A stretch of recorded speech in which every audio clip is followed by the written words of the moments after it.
여러분 옆에 계신 분하고 인사할까요? 사랑하고 축복합니다. 네, 하나님의 은혜가 새로이 시작된 한 주간 여러분의 삶에 넘치기를 축복합니다. 우리가 읽은 말씀 이렇게 시작합니다. 20절에 보면 바리새인들이 하나님의 나라가 어느 때에 임하나이까 묻거늘 예수께서 대답하여 이르시되 하나님의 나라가 볼 수 있게 임하는 것이 아니요 또 여기 있다 저기 있다고도 못하리니 하나님의 나라는 너희 안에 있느니라. 이렇게 우리 2절 말씀을 읽었습니다. 여러분, 바리새인들은 예수님께 하나님의 나라가 어느 때에 임합니까? 이렇게 물었습니다. 이 이야기는요, 바리새인들은 하나님의 나라가 온다는 것도 알고 있고 하나님의 나라가 어떻게 오는지도 알고 있다고 스스로 믿었다는 것입니다. 그래서 그들이 궁금한 건 딱 하나였어요. 언제의 문제였습니다.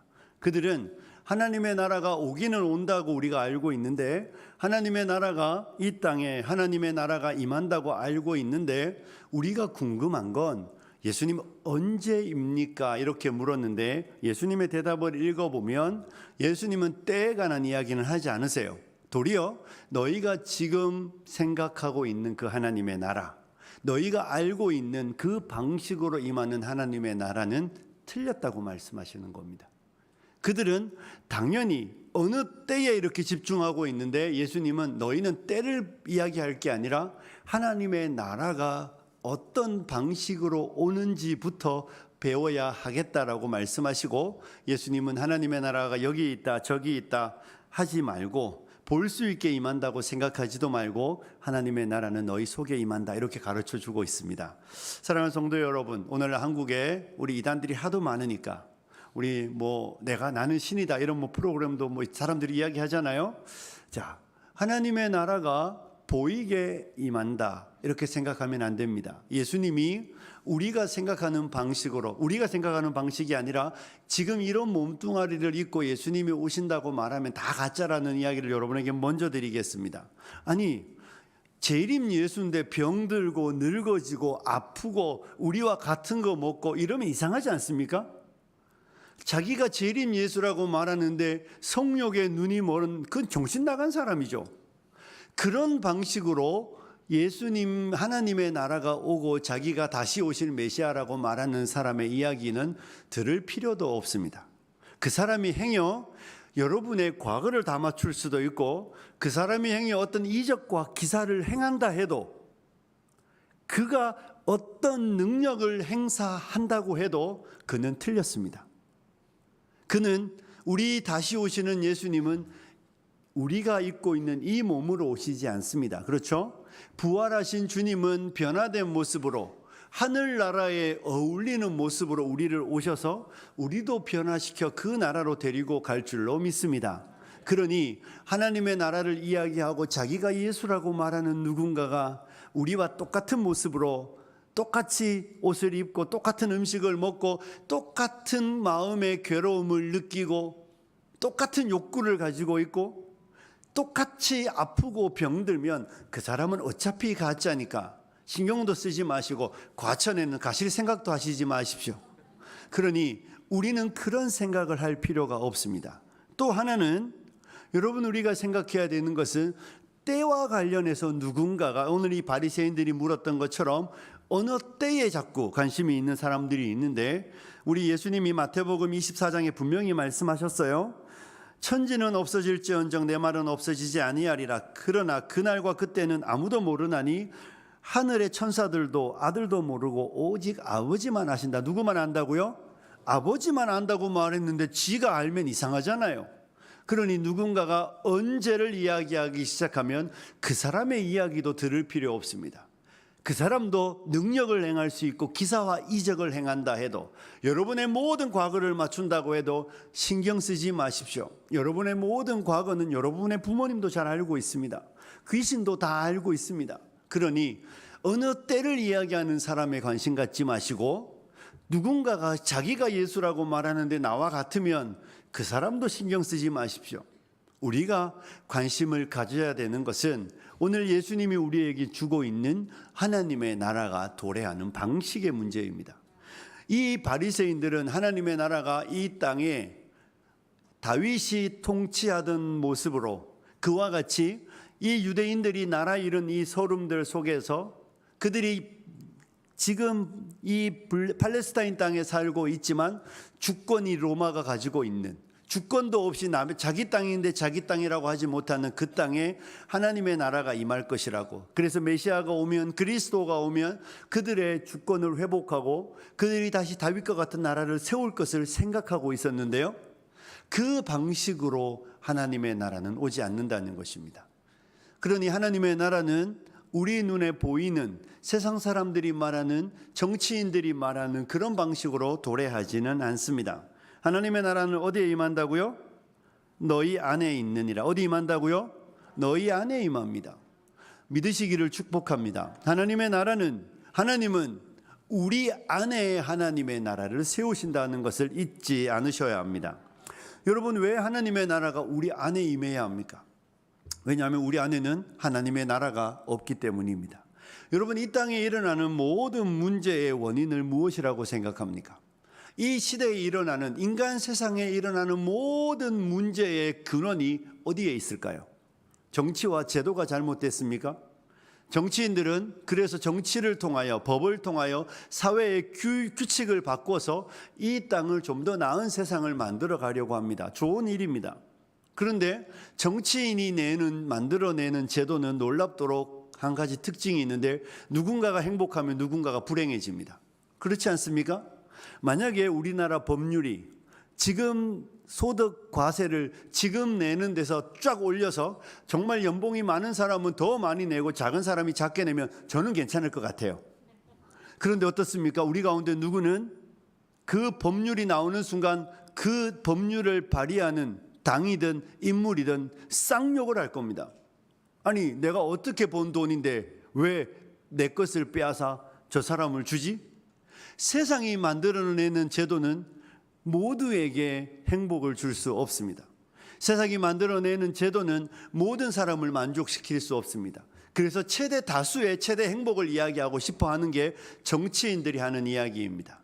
하지만 반드시 불행한 사람이 있습니다. 그러니 하나님의 나라는 정치적인 방식으로 모든 사람을 행복하게 하는 그런 방식으로 올 수 없습니다. 하나님의 나라, 이 시대의 모든 문제의 근원은 어디에 있는가 하면 마음에 있습니다. 어디에 있다고요? 마음에 있는 것입니다. 이 땅에 일어나는 모든 문제는 마음에 하나님의 나라가 없기 때문에 생겨나는 문제입니다. 한번 생각해 보십시오. 여러분, 왜 자꾸 화가 나시죠? 왜 자꾸 싸우십니까? 왜 자꾸 아내와 남편은 싸우고, 왜 우리는 우리의 이 사람들을 향하여 화가 나고 노여워하고, 왜 미움이 가득하고 분냄이 가득할까요? 혹시 오늘도 아침에 오시면서 싸우고 오신 분들 계시지 않습니까? 주일에 교회에 오는 날 꼭 싸우고 오시는 분들이 있습니다. 왜 우리는 싸우죠? 왜 우리는 미워하죠? 왜 우리는 다툴까요? 다 이유가 있습니다. 누구 때문에요? 아내 때문에. 누구 때문에요? 남편 때문에. 다 아내와 남편 때문에 나는 오늘 화를 낸 것입니다. 우리 안에 일어나는 모든 문제는 다 누구 때문이라고 말하는데, 실상 모든 인간의 문제의 원인은 우리의 마음에서 시작합니다. 사람의 마음 안에 하나님의 나라가 없기 때문에 그 사람을 통하여 일어나는 많은 세상의 문제는 사람의 마음에서 시작된다는 것을 여러분 잊지 않으셔야 합니다. 한 사람의 욕심이 전쟁을 만들어냈지 않습니까? 한 나라의 욕심이 모든 주변 나라들을 고통에 빠뜨렸습니다. 사람 안에 있는 시기심이, 사람 안에 있는 질투심이, 사람 안에 있는 자기만을 만족하려는 그 욕망이 이렇게 넘쳐나는 음식 먹을 것 속에서도 굶어 죽는 아이가, 굶어 죽는 사람들이 발생하는 것입니다. 모든 인간 세상의 문제는 마음에서 시작합니다. 그러므로 마음이 새로워지지 않으면 절대로 이 땅의 행복과 모든 사람의 즐거움과 기쁨은 도래할 수 없습니다. 제가 혹시 지난주에 저를 열심히 유심히 보신 분들은 제 눈 옆에 상처가 있었다는 것을 아실 것입니다. 잘 못 보셨을 거예요. 왜 생겼냐 하면 병원 갔더니 황색종이래요. 뭐 그냥 듣고 이해하십시오. 봤더니 유전병이랍니다. 그래서 저만 걸렸나고 저만 생겼냐고 봤더니 제 위에 누나도 똑같이 생겼더라고요. 그래서 저는 레이저로 찢었습니다. 저희 누나는 꿰맸습니다. 그런데 놀라운 사실은 누나는 한 번 꿰맸는데 또 생겨서 또 꿰맸어요. 의사가 하는 말이 계속 생긴대요. 저도 레이저로 몇 년 전에 했는데 또 생기더라고요. 그러니 피부에 아무리 레이저를 지지고 2번, 3번 꿰매도 생긴답니다. 그 원인은 정확하게는 모르는데 의사들이 하는 이야기는 피 속에 있는 콜레스테롤이 문제일 것이라고 이야기를 하더라고요. 그러니 문제는 뭐예요? 아무리 찢어도 제 피 안에 일어나는 문제가 해결되지 않는 한 이 황색종은 계속해서 생긴다는 이야기입니다. 이 땅의 문제도 그렇습니다. 이 땅의 문제가 정치인들이 법률과 제도를 잘 만들면 땅의 문제가 해결되는 게 아니라는 이야기를 여러분에게 드리는 것입니다. 법률과 제도를 잘 만들면 놀랍도록 법률과 제도를 피해서 죄 짓는 사람들 보지 않습니까? 이 땅의 문제는 사람의 마음이 변화되지 않는 한은 절대로 변화될 수 없는 문제입니다. 여러분, 사람의 마음에 뭐가 문제입니까? 로마서 1장 28절부터 31절은 이렇게 기록되어 있습니다. 한번 띄워주십시오. 우리 28절을 먼저 읽습니다. 읽겠습니다. 시작.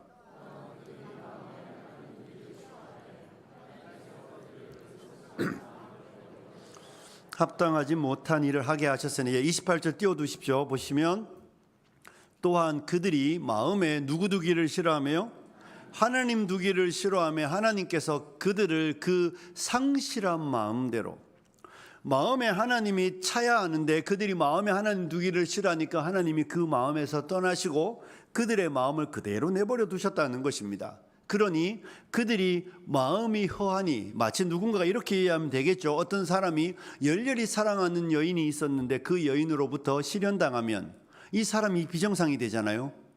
그 상실한 사람이 행하는 일들이 정상적일 리가 없습니다.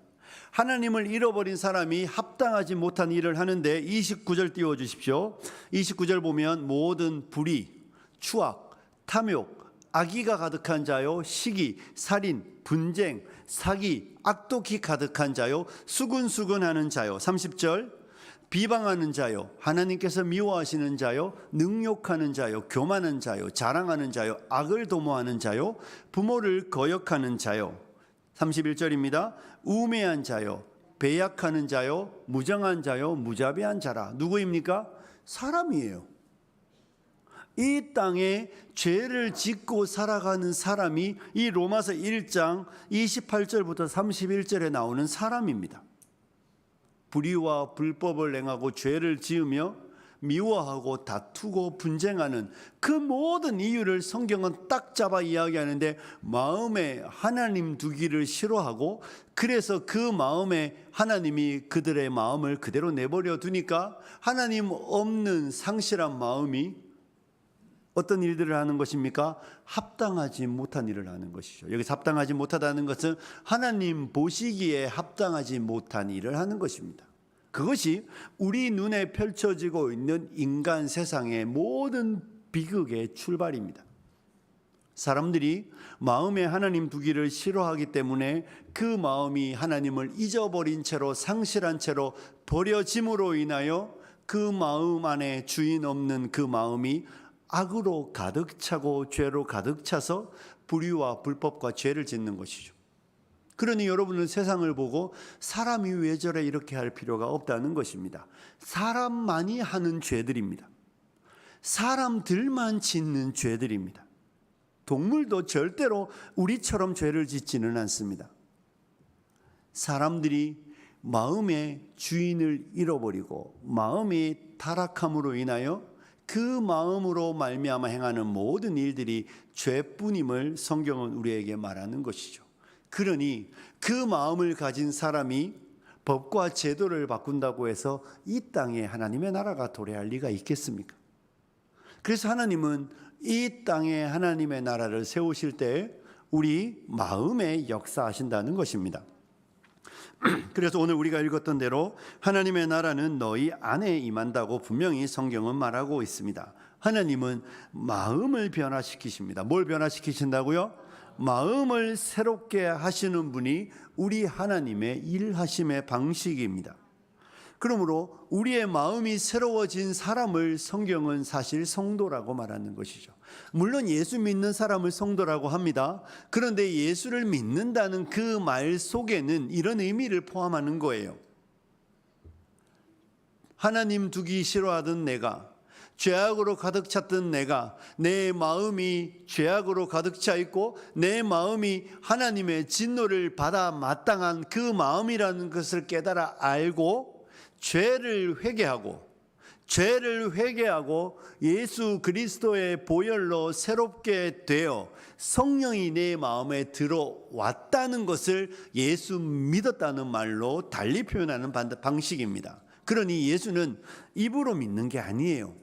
예수는 입으로 시인하는 거 맞는데 입으로 그냥 단순히 입으로 시인하는 게 아니라 그 마음이 새로워지는 것을 예수 믿는다는 것을 의미하는 것을 잊지 않으시기를 부탁드립니다. 하나님은 우리의 마음 안에 일하셔서 우리 마음을 바꾸십니다. 이 이야기는요, 구약에도 똑같이 적용됩니다.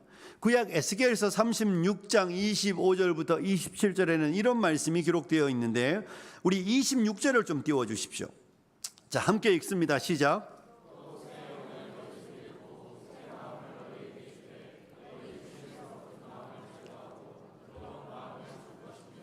또 내 영을 27절입니다. 또 내 영을 너희 속에 두어 너희로 내 율례를 행하게 하리니 너희가 내 규례를 지켜 행할지라. 아멘. 26절이 이렇게 되어 있었습니다. 새 영을 너희 속에 두고, 뭘 둔다고요? 새 영을 너희 속에 두고 새 마음을 너희에게 준다, 이렇게 말하고 있습니다. 하나님의 영을 우리 마음에 두시고 우리의 마음을 변화시켜 주신다는 이야기죠. 그래서 우리에게서 굳은 마음을 제거하고 부드러운 마음을 준다는 것입니다. 하나님께서 새 영과 새 마음을 우리 안에 주셔서 우리 안에 있었던 굳은 마음, 하나님 없는 그 마음은 제거되고 부드럽고 하나님이 역사하시는 좋은 마음을 우리에게 주신다는 것입니다. 그렇게 됨으로 인하여 일어나는 일이 무엇인가 하면 27절에 이렇게 되어 있었습니다. 또 내 영을 너희 속에 두어 너희로 내 율례를 행하게 하리니, 뭘 행한다고요? 내 율례를, 쉽게 말하면 내 말씀을 지킨다는 겁니다. 내 율례를 행하게 하리니 너희가 내 규례를 지켜 행할지라. 하나님이 새 마음을 줌으로 인하여, 새롭게 된 그 마음으로 인하여 뭘 하는 것입니까? 하나님의 말씀을 지키게 된다는 것이죠. 사랑하는 성도 여러분, 싸우는 건 하나님의 뜻입니까? 아닙니까? 왜 대답을 못 하시죠? 하나님의 뜻이에요? 아니에요? 아니에요. 자, 하나님이 우리에게 새 마음과 새 영을 주시면 우리가 할 수 있는 일이 생기는데 하나님의 말씀을 지키게 된다는 것입니다. 하나님의 말씀을 왜 못 지킬까요? 자, 오늘 우리 도혁이가 교회 처음 나왔는데 저 아이에게 제가 여기 쌀 20kg짜리 한 포대를 갖다 놓고 도혁아 이거 들면 내가 너에게 세상을 줄게. 아빠가 황철 형제가 뭐라 그럴까요? 저한테 쌍욕을 할지도 몰라요, 속으로. 아니, 시킬 걸 시켜야지. 지금 이제 태어난 지 몇 달밖에 안 된 아이에게, 4개월 됐나요? 4개월밖에 안 된 아이에게 쌀을 들라니요. 그 아이는 절대로 들 수 없습니다. 그런데 한 10대 중반에 되어 제가 아이에게 만약에 쌀을 들라고 하면 드리겠죠. 물론 그때 저는 세상을 주겠다고 약속은 안 할 겁니다. 할 수 없는 일이 그 아이가 쌀을 드는 것처럼 할 수 없는 일이, 마음의 변화가 일어나지 않은 사람은 하나님의 말씀을 지킬 수 없습니다. 마음이 새로워지지 않은 사람은 하나님의 말씀을 절대 못 지킵니다. 하나님의 말씀이 뭐예요? 되게 간단하죠? 하나님을 사랑하는 것이고 다른 하나는 무엇입니까? 내 이웃을 사랑하는데 어떻게 해요? 내 몸처럼 사랑하는 것입니다. 내 남편을 내 몸처럼 사랑하는 거예요. 내 아내를 내 몸처럼 사랑하는 거예요. 그 하나님의 말씀, 하나님을 사랑하고 내 이웃을 내 몸처럼 사랑하라는 그 하나님의 율법과 선지자의 그 강령을 새로워지지 않은 마음의 사람은 못 지킵니다. 절대로 못 지킵니다. 그래서 그 율법을 그 사람 안에 내밀었을 때 그가 깨닫는 한 가지 사실은 나는 못한다는 것입니다. 그리고 그 못하는 것이 성경은 죄라고 말하는 것이죠. 하나님의 말씀을 지키지 않는 것, 하나님의 말씀을 지키지 못하는 건 죄입니다. 내 하나님을 마음을 다하고 성품을 다하고 뜻을 다하고 힘을 다하여 주 너의 하나님을 사랑하라. 이것이 첫째 계명이고, 내 이웃을 내 몸처럼 사랑하라. 이것이 둘째 계명인데, 이것이 온 율법이고 선지자고 이것을 지키는 자는 살 것이라고 말했는데, 문제는 마음이 새로워지지 않은 사람은 못 지킨다는 것입니다. 그리고 못 지키는 것이 죄고, 죄는 사망을 가져오는 것입니다. 그런데 여러분, 마음이 새로워진 사람, 마음이 새로워지기 전에는 맨날 손바닥이 마주쳐서 싸우듯이 둘이만 만나면 싸웠는데, 마음이 새로워진 한 사람이 생기면 싸움이 안 일어나죠. 왜요? 새로워진 사람은 더 이상 그 삶의 방식을 살아가지 않기 때문입니다. 하나님의 말씀은 마음이 새로워진 사람만 지킬 수 있습니다.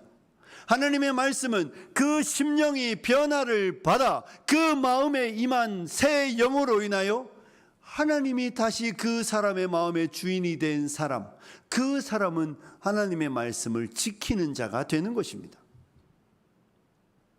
그러므로 마음이 새로워진 사람, 그 사람은 하나님을 사랑하고 이웃을 사랑하는 사람이 될 줄로 믿습니다. 하나님은 우리의 마음에 그 일을 행하시는 것입니다. 하나님의 나라는 여기 있다 저기 있다가 아니라, 하나님의 나라는 보이는 방식으로 임하는 것이 아니라, 하나님의 나라는 우리의 마음에 임하는다는 것을 믿으시기를 축복합니다. 그러니 여러분이 예수를 믿었다면 새 사람이며 새 마음이며 새 영을 가진 사람이어야 한다는 것입니다. 예수를 믿었습니까? 예수님이 여러분의 주인이십니까? 성령께서 여러분의 마음에 내주내재하고 계십니까? 그 증거는 우리가 말씀을 지키는 자가 되는 것으로 증명됨을 믿으시기를 축복합니다. 사랑하는 성도 여러분, 마음의 변화가 있어야 합니다. 마음의 변화가 있어야 하고, 그 마음의 변화는 그 사람이 변화되었다는 것을 모든 사람이 알게 됩니다. 여러분 어떻습니까? 잘 먹다 죽은 귀신은 때깔도 좋다는데, 여러분이 성령으로 새로워지면 사람이 변해요. 성령으로 새로워졌는데 여전히 이기적이고 욕망이 가득하고 욕심이 가득하고 탐심이 가득하며 나밖에 모르는 사람을 누가 새로워졌다고 그러겠습니까? 악취죠, 악취. 성령으로 새로워진 사람은 향기가 납니다. 무슨 향기가 납니까? 예수님의 향기가 나겠죠. 성령으로 새로워진 사람은 예수님의 향기가 납니다. 선한 사마리아인이 되는 거예요. 내 삶에 많은 것을 쌓아놓은 것으로 자랑하는 것이 아니라, 가난하고 소외당하고 어렵고 힘들고 병든 자들을 외면하지 못하는 자가 되는 것입니다. 이전에는 모든 사람이 나를 향하여 공격한다고 생각하고 나를 대하여 공격하는 사람을 참아내지 못했는데, 참아내고 인내하고 그 사람이 왜 저렇게밖에 말을 못할까 생각하는 사람이 되고, 그 삶을 이해하기 때문에 그 사람의 공격을 받아내며 피를 철철 흘리지만 그를 위해 기도하는 자가 되는 것입니다. 누구처럼요? 예수님처럼 되는 것이죠. 아버지여, 저들을 사하여 주옵소서. 저들은 자기가 하는 것을 알지 못합니다. 이것이 마음이 새로워진 사람이 삶에 나타나는 특징입니다. 그리스도의 냄새가 나고 그리스도의 향기가 나며 그리스도의 행동이 그 사람 안에 나타나는 것입니다. 사랑하는 성도 여러분, 교회가 마음이 새로워진 진짜로 가득 차면 사람들이 이렇게 말합니다. 옛날에 이렇게 말했어요. 불신자들이 아이가 엄마 친구가 교회 가자는데 교회 가도 돼요? 뭐라고 말했죠? 가라고. 교회 다니는 사람들 다 착하더라. 교회 다니는, 예전에 제가 부끄러우니까 목사니까, 예전에 목사 이러면 목사가 개런티였습니다. 목사라는 그 단어 자체가 이미 이 사람에게 다른 어떤 것을 요구하지 않았습니다. 제가 한번 말씀드리지 않았나요? 교회 차 타고 목사라 그랬는데 그래도 부시라고. 자존심 엄청 상했습니다. 목사라고 말해도 그래서요. 요즘은 뭐라고 말하는지 아십니까? 엄마 나 교회 가도 돼. 큰일 날 소리를 한다고. 옆집 아줌마처럼 된다고. 야, 교회 가고 싶냐고. 왜 안 오죠? 왜 안 보내죠? 우리 안에, 교회 안에 정말 변화된 사람이 없기 때문이에요. 교회가 진짜로 가득 차면 놀랍게 교회는 떠나기 싫은 곳이 됩니다. 놀랍도록 사람들은 모이면 행복하고 그 사람 옆에 있으면 너무 좋아요.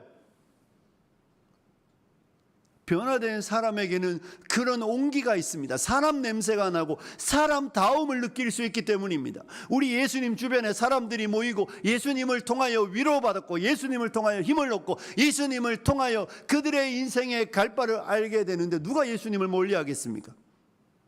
예수 믿는 사람이 변화되면 교회는 자연스럽게 그리스도의 향기로 진동하게 된다는 것을 믿으시기를 축복합니다. 우리 시대의 슬픔이 어디에 있는 것입니까? 입으로는 예수쟁이인데 마음에 변화가 없는 사람입니다. 저는 그 사람이 그리스도인이다 아니다 말을 할 자격은 없습니다. 그런데 진짜인지는 본인이 알리라고 생각합니다. 갖지 못해 마음 아프고, 누군가가 나를 공격해서 내가 갚아주지 못해 마음 아프고, 누군가를 향하여 정말 노여워하지 못해 속상하고, 내가 올라가지 못해 속상하고도 그리스도인이라고 말할 수 있을까요? 그리스도인은 어떻습니까? 화를 낼 수 있습니다. 하지만 화를 내서 속이 상해요. 화를 안 낸다가, 안 내면 좋겠지만 화를 안 낸다가 아니라 화를 내고 속이 상하고, 누군가를 향하여 섬기지 못해 마음 아프고, 누군가의 고난을 외면한 자신의 삶을 바라보고 괴로워하는 것이 성도입니다. 그리스도께서 우리 안에 역사하고 성령께서 우리 안에 오시고 내 안에 새 영이 부어지고 내 안에 새로운 은혜가 주입되면, 내 안에 하나님의 나라가 임하면 그렇게 되는 것입니다. 사랑하는 성도 여러분, 변화가 여러분 안에 있었기를 간절히 소원합니다. 여러분이 하나님의 나라가 여기 있다 저기 있다, 하나님의 나라가 보이는 방식으로 아니라 여러분의 마음 속에, 여러분의 심령 속에 하나님이 새 영을 주고 새 마음을 주어서 굳은 마음은 제거되고 부드러운 마음이 여러분 안에 있어서 겨자씨와 같이 심겨졌지만 후에는 나무가 되어 새들이 그 그늘에 깃드는 것처럼, 우리 안에 일어난 변화로 인하여 우리의 이웃들이 행복을 누리고, 우리 안에 일어난 변화로 인하여 우리의 이웃들이 위로를 받고 힘을 얻고 이 세상을 살아갈 만하다고 말하는 그런 사람을 성경은 성도라고 말하는 것입니다. 사랑하는 성도 여러분, 여러분 안에 있는 하나님의 나라는 반드시 드러나게 되어 있습니다. 누구도 빼앗을 수 없고 누구도 여러분에게 있는 하나님의 나라를 가져갈 수 없습니다. 내 마음속에 있는 이 평안은 깊이 묻힌 보화로다. 나의 보화를 캐내어 가져갈 자 그 누구랴 안심인. 주 예수 내 마음에 들어와 계신 후 변하여 새 사람 되는 것입니다. 그리스도 예수 안에 있는 사람은 새로운 피조물이라 이전 것은 지나갔으니 보라 새 것이 되었도다 믿으시기를 축복합니다. 그러므로 여러분은 정직하셔야 합니다. 여기서 신앙생활의 제일 중요한 건 정직한 것입니다. 왜곡된 시선을 버리고 하나님의 말씀의 잣대에 비추어 내 마음을 정직하게 살필 때 내 마음이 새 영으로 내 심령이 하나님의 은혜로 새 마음 되었는지 다 몰라도 여러분은 아실 것입니다. 성령께서 여러분 안에 역사하셨습니까? 그래서 이전에 주인 없던 마음에서 새 마음으로, 새 주인이 내 마음에 들어와, 참 주인이 내 마음에 들어와 변화되어 사랑하는 사람 되고, 사랑이 넘치는 사람 되고, 모든 세상을 향하여 섬기고 베풀며 나누는 즐거움이 여러분 안에 있습니까? 말씀을 마무리하겠습니다. 이 땅에 하나님의 나라는 여러분의 마음에 임할 것입니다. 우리의 마음에 임하여 우리를 변화시켜 하나님은 시대를 변화시키는 방식으로 일하십니다. 그래서 교회는 제도를 바꾸는 일에 혈안이 되지 않습니다. 1세기 왜 바울은 노예 제도에 반대하지 않았는가? 여러분, 노예 제도가 있고 없고가 뭐가 중요합니까? 노예가 주인과 함께 먹는 형제가 되어버렸는데 그 사람이 노예이든 아니든 무슨 의미가 있습니까? 형제와 자매가 한 상에 먹고 마시고 사람들이 무시하던, 사람들이 외면하던 여인들이 몸 안에 지체가 되어 존귀 여김을 받고 대접받는데 법이 안 바뀐다고 해서 무슨 상관이 있습니까? 그래서 기독교는 법을 바꾸는 것이 아니라 마음을 바꾸는 종교입니다. 저와 여러분 안에 마음이 바뀌면, 우리의 심령이 새로워지면, 하나님의 나라가 우리 안에 임하면 내 옆에 있는 사람이 세상에서 제일 행복해집니다. 하나님의 나라가 여러분에게 진짜로 우리 안에 임하면 내 가까이에 있는 사람들이 나 때문에 유익을 얻게 되어 있다는 것입니다. 저는 우리 사랑하는 성도님들이 하나님의 나라가 우리 안에 임함으로 인하여 우리 옆에 있는 사람들이 우리 때문에 이 힘들고 어려운 세상, 우리 때문에 위로받고 우리 때문에 힘 얻고 우리의 기쁨이, 우리의 즐거움이, 우리의 희락이 그들 가운데도 넘칠 수 있도록 변화된 성도와 변화된 삶을 살아가시는 우리 온 성도님들이 되시길 주님의 이름으로 축복합니다. 기도하겠습니다. 하나님 아버지, 감사합니다. 하나님의 나라는 우리의 마음에 임합니다. 그래서 누구도 빼앗을 수 없으며 누구에게도 빼앗길 수 없습니다.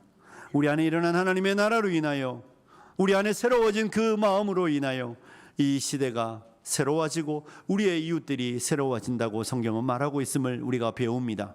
우리 사랑하는 성도님들의 심령에 새 마음을 주시고 새 영을 주셔서 새로운 피조물 되어 새로운 방식으로 세상을 살아 세상을 변화시키는 우리 성도님들이 되게 하여 주시옵소서.